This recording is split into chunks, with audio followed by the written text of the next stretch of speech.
You got to negotiate your sales offer. The reality is there are a lot of sales teams that will allow for flex and wiggle in your OTE, in your equity, in your ramp schedule, and you are a complete fool if you don't at least try to negotiate. However, I've seen people do negotiations the wrong way and ruin all of the goodwill that they've built in the interview process and turn it into a hostile type of negotiation where they actually lose the offer because they've managed it the wrong way. And so what we're going to walk through today is the 5 levers that you can pull personally in a negotiation, and a 3, 2, 1, let's ride.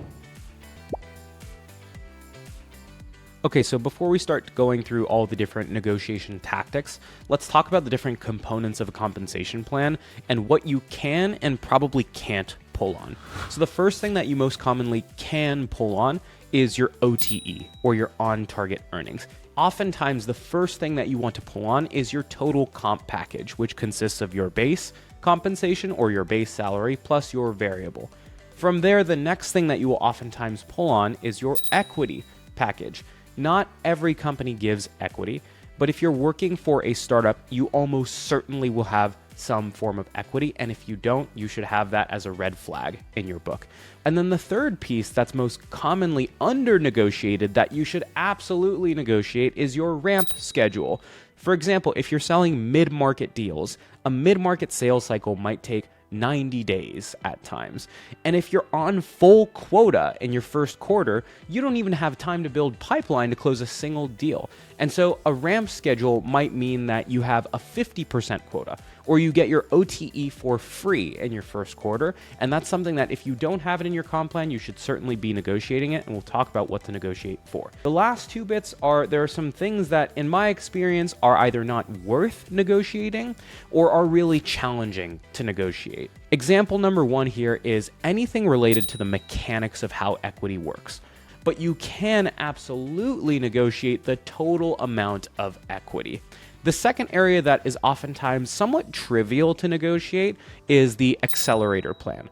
Number 1, they are oftentimes pretty complex because there's a stair-step schedule between 0 to 100% of quota, 100 to 150%, 150% to 200%, and oftentimes sales teams don't want to maintain 10 different accelerator plans for all of their different account executives. And then number 2 is oftentimes it's pointless to negotiate these things because your commission plan literally says your accelerators can be changed at any point in time. And I know that companies very, very frequently change their accelerator plans. Okay, so now you know the different components of a comp plan that can be negotiated. Let's go through the tactics behind how to negotiate effectively once you've got an offer. Step number 1 actually happens before you get the offer that you want, which is create a fire sale of competition at the finish line.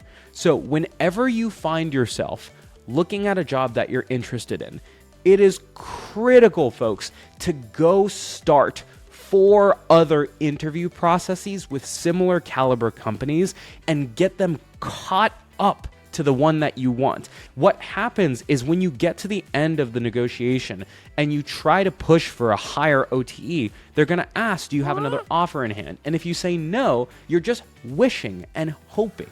And tactic number 2 is to stay positive with the job that you want and always give them really positive feedback, but never tell someone that you are the number 1 choice. Never, ever, ever tell the company that you want to work for that they are your number 1 choice, ever. I would say absolutely Pave is in the top 2 companies or 3 companies that I'm looking at right now.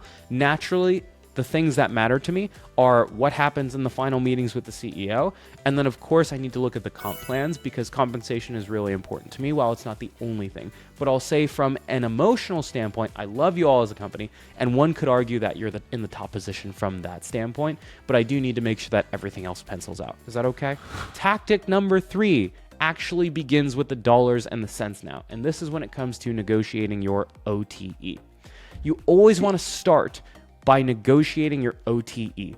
And the reason for that is It's sort of like playing the game Guess Who, where the first question you ask is not, is it the short person with the freckles and the orange hair? Because you only knock like one person off the board. What you want to do is you want to ask the question that's going to cut the biggest part of the board in half. And then you want to ask more niche questions to narrow down the negotiation.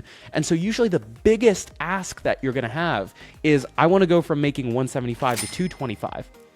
But if you lead with something like, I want to negotiate a 3-month ramp, and you put all of your negotiation on that first, and then you try to go back to negotiating your OTE, they're going to be like, wait, no, we already gave you something. So start with the biggest ask and then taper to smaller asks. The other piece of negotiating your OTE is there's a stack rank in terms of how you negotiate OTE. Like I said earlier, the number one piece of your stack rank should be get a competing offer that has a higher OTE, right? You might even choose to get a competing offer with a company that's not as good, because a company that's not as good might be willing to put you in a more senior position, like an enterprise role, but you really just want the mid-market role at the blue chip company, and you can use the enterprise OTE to pull up the blue chip mid-market job offer that you have in your hand.